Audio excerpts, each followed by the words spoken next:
two kind of related scriptures today. These are the scriptures that are suggested for our thoughtfulness during this period of Advent by our denomination. If you want to go on the ucc.org, that's the website, and there will be a thing called Worship Ways. If you click on that, you'll see Advent things. We're going to use that during Advent. But these are the scriptures that were suggested for today. They're kind of unusual.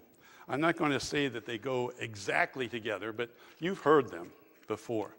The first one is from the book of Isaiah. Actually, it's from the second book of Isaiah because there are 3 parts to that book. It's the 60th chapter, just the first 3 verses. Arise, shine, for your light has come, and the glory of the Lord has risen upon you. For darkness shall cover the earth, and thick darkness the peoples.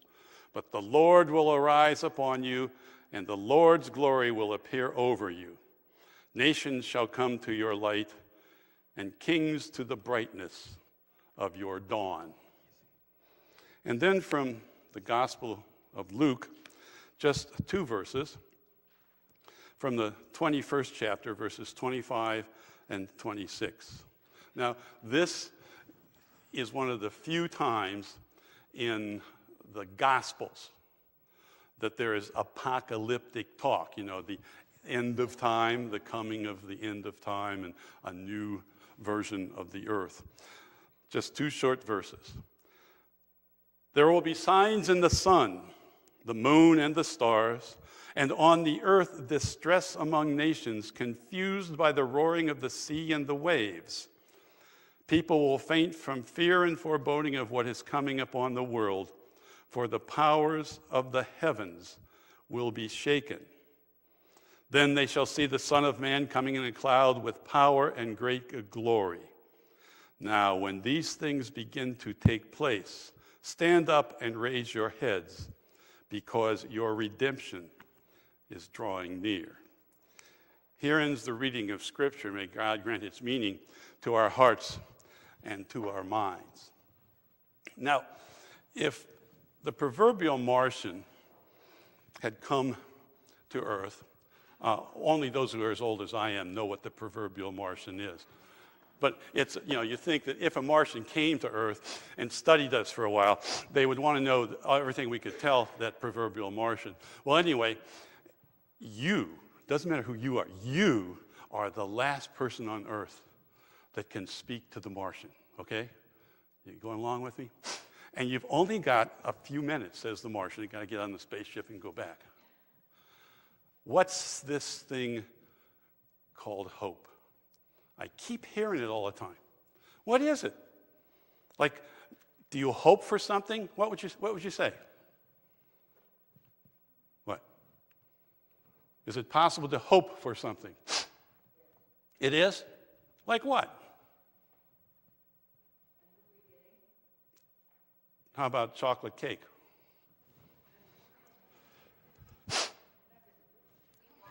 Well, that's what I heard. I'm the Martian, don't forget, today, right now. That's what we're doing. The Martian, I heard somebody say, I hope there's chocolate cake at the party. And then somebody else said, I live in hope. And somebody else said, my hopes are all gone. I heard all these things. So what is this thing? What is this thing called hope? Hoping for, what's the difference between that 4-letter word, hope, and the 4-letter word, wish? That's a tough one. This Martian has been paying attention, see. Is there a difference between hope and wish? Yes? But it's hard to say, isn't it, what it is?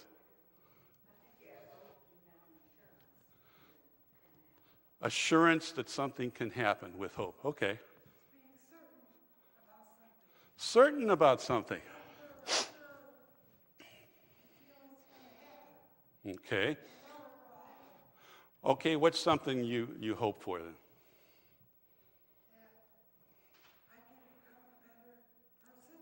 That you can become a better, and you know that'll happen. Yes, because I have a belief in something. Okay, good, because I have that hope, and I haven't got any assurance it's going to happen to me. But go ahead, Nancy. You can wish for a Red Ryder BB gun that has a clock on one side and a compass on the other. You might not get it. You might not get it, but if you hope for it, you will.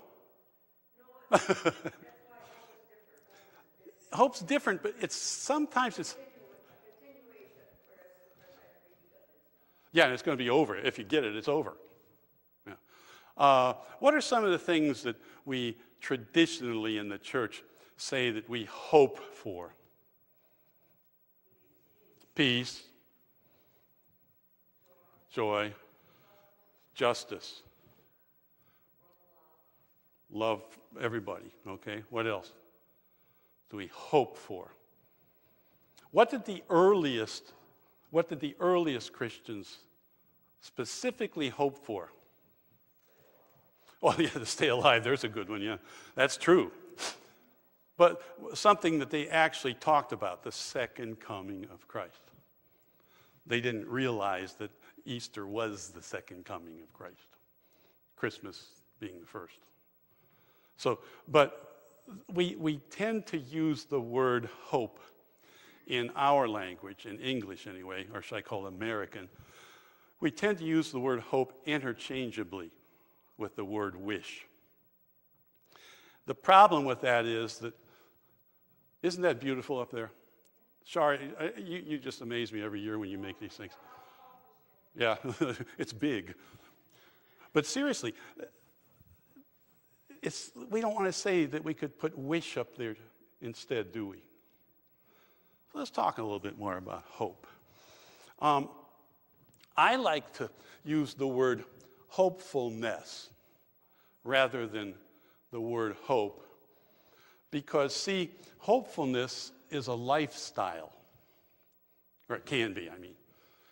But again, what's it mean? Does it mean that you're always optimistic, like a certain person that lives in the same house I do? I mean, she's learned that she has to be quiet in the morning until I've had my second cup of coffee before all these happy things start coming out. And, oh, it's a wonderful day, you know, that kind of stuff. The eternal optimist, Pollyanna, is that what it means to live in hopefulness? Probably not, although with her I think it does. What's it mean if it's an awful day? How does one live in hopefulness when one just got a diagnosis of cancer? How does one live in hopefulness if one pays any attention at all to the headlines in the news? Is it possible? Because what if they don't get better? Remember Martin Luther King Jr. Using the Old Testament story of Moses when the Israelites had been wandering around the wilderness for all that time. They get up and look over into the land of Canaan, and they realize in the story that's going to be their place. And Moses said, well, I won't get there with you, but I've seen the promised land. And of course, King made his wonderful speech. I may not get there with you, but I've looked over and I've seen the promised land. He never did get there. He got assassinated. The year I graduated from college, it was a horrible thing. Standing on a balcony of a motel because he had gone to support garbage workers who were asking for a living wage, and he got murdered for that. And yet he had said, I may not get there with you, but I've seen the promised land. Was he wrong? He wasn't wrong. Actually, unfortunately, he was right in what he said. But was he wrong in saying that there's the promised land that can be seen? That's my question. What if in our own lifetime the things we say we're living for don't come to be true? What if by the time we die they're actually worse than they were but when we started caring about them? Does that mean that hopefulness is kind of a dumb way to live?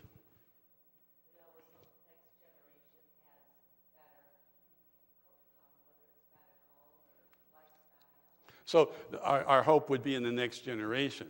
Okay. The only reason I like that thought, and so hold on to that for a while. But see, that's what our parents said about us. But ask our kids about us. If you ask our kids about us, it didn't work. And they're right. But anyway, it's hard unless we come up with what I like to call working definitions of some of our words. By working, I mean it's something we can grab onto and say, yeah, I can live with that. So I always like to suggest that to live in hope is to live as if the things you really believe in are the right things to believe in. And not only that yes, they are blessed in some way by the Creator because those things that we believe in are part of the ongoing creation. Love. How about that? How about being thankful? Let's think about that for a while. I want to suggest to you today that what we just went through here in America, about a period of time set apart for Thanksgiving, is a really, really good idea and just perhaps is absolutely essential if we want to live a life of hopefulness. Did any of you ever hear about, there was a group of nuns who were in a concentration camp in World War II. They weren't there because they were trying to serve the people. Catholics were part of the people put into concentration camps in World War II. How many of you knew that? You weren't aware of that. Yeah, that happened. Well, these nuns had already, as a part of their discipline meaning an ordered way of life, had already learned that every day, no matter what, they would get up in the morning and give thanks. And every evening before they went to sleep, they would give thanks again for life. They got to the point where they even gave thanks for the bed bugs because they were a sign that they were still alive. I think that if we want to live lives of hope, and we really do believe in living lives where we try to help establish peace with justice, we really do want to live lives that we give ourselves away in love to others so that they can live. If we want to have that kind of joy that can't be taken away by anything that we talk about in Advent and Christmas, that we need to develop a way to, on purpose, be thankful every day. Gratitude. Find some way to thank God that I'm alive. Thank God that I have something to get up for in the morning. And if I've forgotten what that is, I have somebody in my life to whom I can go and they'll remind me what that is. To give thanks every day. And I think, by the way, that the regular doing of that before we eat a meal is probably a really good idea. I still don't know why we call that grace. I honestly don't know. But I don't think that's enough. The same way as saying the Lord's Prayer in worship shouldn't be enough because it becomes so rote sometimes. It's always the same every time we do it. It's fun. You ought to try this experiment sometime with a big, large group of people. And you're in charge of leading them in the Lord's Prayer. And you try to get this large group of people to go fairly slowly in saying it. Have any of you ever had the opportunity to try that? Nobody has, really? It is quite difficult, my folks, because our Father, who art in heaven, hallowed be thy name. Thy kingdom come, thy will be done. By the end, this side is three words ahead of this side, and nobody is together because they're so used to doing it, they just do it to get it over. So find your own way, my people. I'm encouraging you to every day on purpose give thanks. And I suggest that it's a good idea to have enough thanks to give that only God is big enough to be the recipient of that thanks. And when you can't find very much to be thankful for in your life, especially give thanks that day. Because that means that you realize, even though sometimes it doesn't feel good, you realize it's not just stuff. It's not just things. It's not just success for which we ought to be thankful. And maybe you will look a little harder then for the other things that we might not have at that time to see what it is we have to be thankful. For I truly wonder if it's possible to live in hope without thanksgiving. We do light candles, and I was worried when I was sitting down in the pew that one had gone out, and it hasn't. In case if you're sitting down, you can't see it. It's still burning up there. I was ready to try going up the steps again. Yeah, I hope it's still there. Yeah. But we do use lights, don't we? The candlelight service is such a tradition on Christmas Eve, especially after daylight savings time is over and it's dark early enough that it makes a difference. Why do we use that? Almost everybody now has a smartphone. And we couldn't we, just instead of using the candles, turn the light on? Like they do in stadiums now or concerts, you know. But we don't. Why do we have a burning light? What does that flame produce? No, it's heat. And what is heat a form of? Energy. Energy. In fact, it's a really powerful form of energy. It can be transferred just like that to other kinds of matter. It can make water boil. It can kill germs. It can make my finger hurt really bad if I have nothing else to put the candle out with, you know. So heat is a wonderful thing. Flames cause heat. Flames are even a little bit dangerous, aren't they? You got to know how to use that flame. You got to know how not to make a mistake with it. And yet we light candles as a symbol of our hope, love, peace, and joy. Because if we are truly living in hope, you see, it is a powerful hope. It's one that even 10 minutes after we've gotten our diagnosis that at least we know what we're going to die from, we can still give thanks. It's one in which we read the newspaper or go on the internet or listen to the evening news on radio or television, and we can still give thanks and mean it. We can still work toward peace with justice. We can still go out the next day and try to give ourselves away, even if every day that week when we've tried it, we've been rebuffed. And we can still get together with those who have gone through the same things and find joy in rejoicing. That's why we light candles. It's kind of a fiery hope, you see.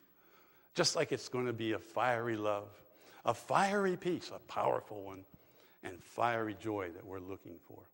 So don't think that Advent is this nice, comfortable season where all we do is sing Christmas carols.